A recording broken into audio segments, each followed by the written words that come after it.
Wake that ass up. Early in the morning. The Breakfast Club. Morning, everybody. It's DJ NV, Jess Hilarious, Charlamagne the Guy. We are the Breakfast Club. Let's get in some front page news. Morning, Morgan. Good morning, DJ NV, Charlamagne the God, and Jess Hilarious. How you doing? Peace, Morgan. We good. All right, let's get into the front page news. So President Trump says Palestinians have no alternative but to leave their Gaza homes. Now, this comes as Trump and Israeli Prime Minister Benjamin Netanyahu met in the Oval Office on Tuesday, with Trump calling Gaza a demolition site and said that Palestinians should be displaced to settlements in other countries. Now, Trump claimed those living in Gaza would be thrilled to live somewhere else. Let's hear more from Trump on his efforts to own Gaza and displace more Palestinians. The U.S. will take over the Gaza Strip, and we will do a job with it, too. We'll own it. Instead, we should go to other countries of interest with humanitarian hearts, and there are many of them that want to do this, and build various domains that will ultimately be occupied by the 1.8 million Palestinians living in Gaza. So that's his suggestion. What do you guys think about that? I mean, we're looking at owning a lot of things here, maybe making Canada the 51st state. He wants everything. Yeah, Gulf of America, Gulf of Mexico, now maybe the Gaza Strip. Nobody's surprised about that, but I will never understand what all the pro-Palestinian, pro-Gaza people in Michigan were thinking, especially folks in Dearborn. Majority Arab city, and Donald Trump became the first Republican to win there since 2000. All the Arab Americans who had resentment. All the Arab Americans who had resentment, of the Biden-Harris administration's pro-Israel policies, and they drove a massive swing away from the Democrats in Dearborn and all over Michigan. I don't understand what y'all was thinking. Mm-hmm. I don't know why y'all thought that Donald Trump was going to be a better option. Yeah. I don't know what y'all was thinking. And where are the Jill Steins and the Green Party and everybody now? Where they at now? Benjamin Netanyahu, he has been the first foreign leader to meet with Trump during this second term, and it is in D.C. as negotiations are expected to resume between Israel and the Palestinian militant group Hamas to extend the ongoing ceasefire. Now, the Israeli Prime Minister praised Trump and further laid out plans for the future. Let's hear more from Israeli Prime Minister Benjamin Netanyahu at the White House. You are the greatest friend Israel has ever had in the White House. And that's why the people of Israel have such enormous respect for you. Israel has never been stronger, and the Iran terror axis has never been weaker. But as we discussed, Mr. President, to secure our future and bring peace to our region, we have to finish the job. In Gaza, Israel has three goals: destroy Hamas's military and governing capabilities, secure the release of all of our hostages, and ensure that Gaza never again poses a threat to Israel. Once again, I never understood it. Okay, the pro-Palestinian, pro-Gaza people would go to Kamala's rallies and interrupt her and protest against her. Never Kamala was the chant, but you never had that energy for Trump at his rallies. And you knew he wanted to create Mara Gaza. Like, you knew that. Mara Gaza, oh Lord, oh my gosh. So pro-Palestinian protesters, Mara Gaza, you stupid. Pro-Palestinian protesters were gathered out the White House chanting "Gaza is not for sale." Hundreds of protesters holding banner signs and waving flags as they chant to rhythmic drumming, and they have their chants and different things of that nature. You should have did that during the campaign. It's too late now. Dearborn, Michigan is a majority Arab city, and Donald Trump became the first Republican to win there since 2000. Mm-hmm. So Trump added that he would turn Gaza into the Riviera of the Middle East. So yeah. Yes, you said Mara. What did you call it? Mara Gaza. Mara Gaza. Yeah, well. Trump says he's instructed his advisors to obliterate Iran if it assassinates him in regards to all of what's happening with this, adding Iran will be destroyed if it retaliated against the U.S. Jesus Christ. I know. He made the comments during I'm tired too.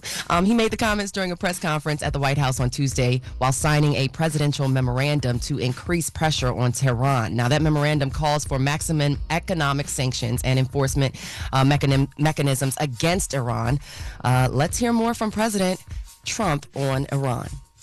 That would be a terrible thing for them to do, not because of me. If they did that, they would be obliterated. that'll be the end. I've left instructions. Jesus. If they do it, Oh, that's they get context. obliterated. Okay. There won't be anything left. We will see whether or not we can arrange or work out a deal with Iran, and everybody can live together, and maybe that's possible, and maybe it's not possible.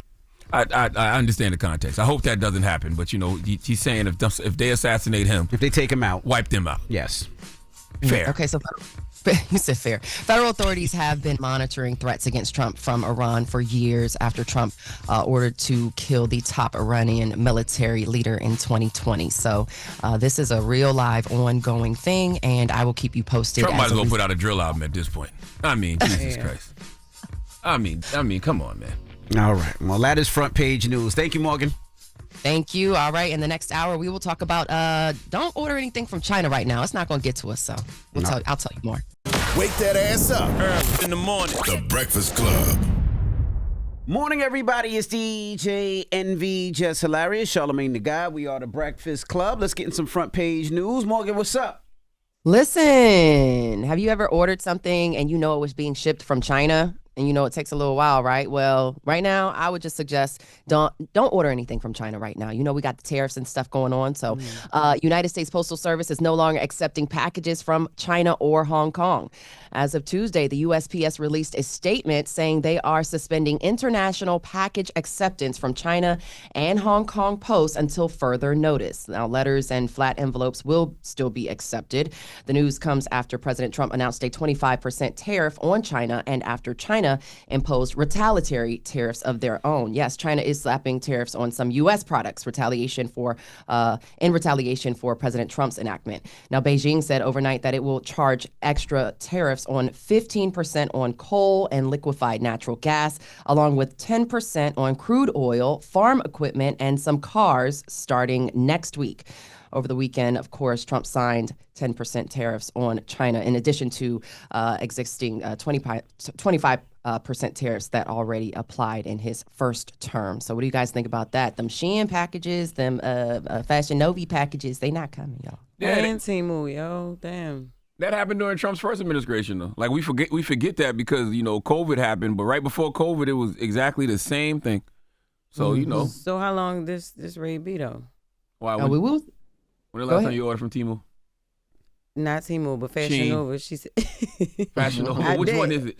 Fashion Nova. I ordered from all of them, but okay. I ordered Fashion Nova like yesterday. But they said just the United States Post Office. What about, is there other ways to get it here besides just the Oh, Post you know Office? what? You know what? It does say that the U.S. Postal Service is no longer accepting packages. So maybe if you have like DHL or something else that your packages. I'm gonna look into that one for you guys. Yeah, because I have like that's where I get my products from China too. So what we talking about?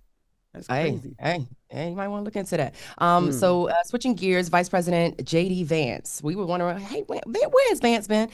He says East Palestine, not to be confused with Palestine. East Palestine, Ohio, will not be forgotten. He visited the community yesterday on what would have been the second anniversary of a Norfolk train derailment that devastated the area. Vance, who formerly represented Ohio in the U.S. Senate, he spoke with residents and local elected officials, saying he is committed to helping East Palestine recover from that devastating incident. Let's hear more from Vice President J.D. Vance. We are committed not just to finishing the environmental side of the cleanup, but hopefully seeing East Palestine build back better and stronger and more prosperous than it was before this disaster happened in the first place. You do now have a government that cares about you, that's going to work on these problems and isn't going to snap its fingers and fix everything, because that's not how any of this works, but is going to fight every single day to make sure you get the infrastructure, the redevelopment aid, and certainly the health and environmental aid that you need. So new EPA Administrator Lee Zeldin, who joined the vice president on the trip, vowed to make the cleanup effort in his area, his department, a high priority.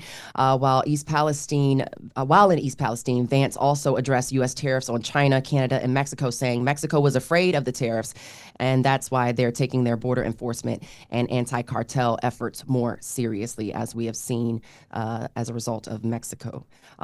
The tariffs that were implemented on Mexico, but they are now on hold. So, but in other news, as we're talking about devastating incidents, I have an update on the helicopter crash here in Washington, D.C. All 67 victims in last week's deadly mid-air collision in D.C. have been recovered. Officials confirmed the news on Tuesday. An American Airlines plane collided with an Army Black Hawk helicopter, causing both to fall in the Potomac River. The cockpit and tail of the regional jet were recovered earlier in the day. The crash was the deadliest in the U.S. since 2011. Meanwhile, the investigation continues into the plane crash of the medical jet that was in Northeast Philly as well, that killed 7 people on Friday night. Transportation Secretary Sean Duffy says investigators should be able to determine why the jet crashed just moments after takeoff. And Philadelphia Mayor Sherrell Parker also weighed in on the commentary, saying the crash could have been much more devastating. Let's hear from those officials. Even though this crash was so devastating, there are remains, whether it's the engines, the wings, that they can look at and get answers to what took place here. When you look through the footage and you think about what could have been, had a gas line been hit. Yeah, so the black box has been recovered from the plane, and officials say at least 24 people on the ground were injured. 4 remain hospital and 2 are critical. Among those injured in that incident was a young boy named Trey Howard, who most recently woke up after having surgery. Now, the 10-year-old boy was injured by a piece of debris that was stuck in his head as he was shielding and protecting his little sister. Now, Trey's father, Andre, says he was out picking up donuts with his kids when the jet crashed. Wow. The child was rushed to the hospital, where he did go. He underwent emergency surgery. He is awake and recovering and even talking. And he heard that he's a celebrity. So shout out to Trey Howard. And he's also been deemed a hero for protecting his sister. You know, I get what they're saying about how things could have been worse, but when a crash kills everybody involved, there is zero reason to say things, could have been worse, because that's as bad as it gets for all of those families who had to hear that, one of their people got killed in that plane crash. Yeah, I get what she was trying to say. If it would have hit a power line, more people would have been dead, but you said, everybody died. This is as terrible as it could possibly get right now. This is bad. It's bad enough, period. You're right. Speaking of which, let's switch gears to LA. The LA wildfires have officially been contained, but California's largest home insurer is asking state officials for an emergency rate hike that averages 22%. State Farm General claims of Los Angeles County fires have had a significant impact on its ability to continue operating in California. State Farm said they received at least 8,700 claims and have paid more than $1 billion to customers, adding that it expects to pay out even more. The company is asking for rate hikes of 38% for rental dwellings and 15% for tenants, with those rates taking effect on May 1st. So it's like you give them a little bit of a... That's not fair.